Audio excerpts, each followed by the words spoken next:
And finally, Greece formally defaults on its €1.6 billion loan repayment to the International Monetary Fund. The default has sparked fears of a chaotic exit from the Eurozone by Athens. IMF has officially confirmed that Greece's debt to the fund was not paid back by Tuesday midnight. Greece needed a deal to release a last batch of loans worth €7.2 billion to avoid becoming the first developed nation to default on its IMF debt. Greek Prime Minister Alexis Tsipras had called for a short extension of bailout programme, which was rejected by the Eurogroup. The country is now calling for a third bailout deal with the European Union. German Chancellor Angela Merkel, however, said she will not consider Greece's proposal before the country's upcoming referendum on its creditors' reform demands. A Greek government source said Eurozone's finance ministers will discuss Athens' new proposal on Wednesday. In the Greek capital Athens, thousands of pro-EU protesters held a rally outside the parliament ahead of the key austerity referendum on Sunday.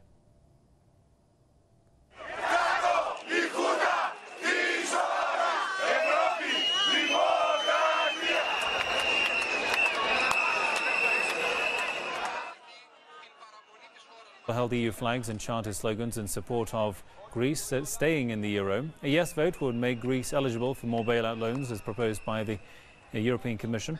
Under a yes vote, Greece would also accept the institution's course for a new bailout package. Also on Tuesday, thousands gathered in Athens' Syntagma Square to protest against further austerity measures. Protesters were calling on their fellow citizens to vote no in Sunday's referendum on the country's bailout terms. A no vote would reject new austerity measures that are demanded by creditors, that is the EU, the IMF and the ECB. Well, earlier I spoke to Press TV's Konstantin Benzelis for an update on Greece's failure to pay back its IMF loan by June 30th and the situation ahead of the planned referendum on the reforms demanded by the EU. All the global credit agencies are restraining themselves from calling it a default, because a default has to constitute a credit event. And a credit event is when a private or a state entity cannot repay its debt to its creditor in a timely fashion.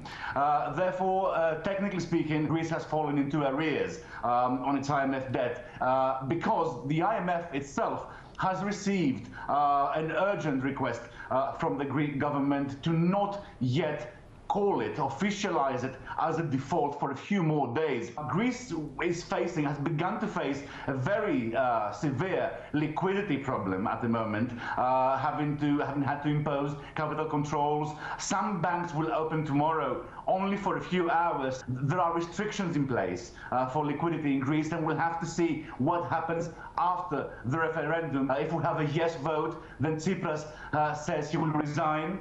So you can imagine this will further complicate things. If we have a no vote, then negotiations will continue, perhaps with the European officials having then to proceed with some debt restructuring from Greece. There is also a lot of propaganda at the moment against Greece. And of course, yes, a lot of Greeks are in fear of a potential of what will happen the next day after the referendum. At the moment, I would say objectively, completely objectively, I would say that it's 50-50 for a yes or a no vote.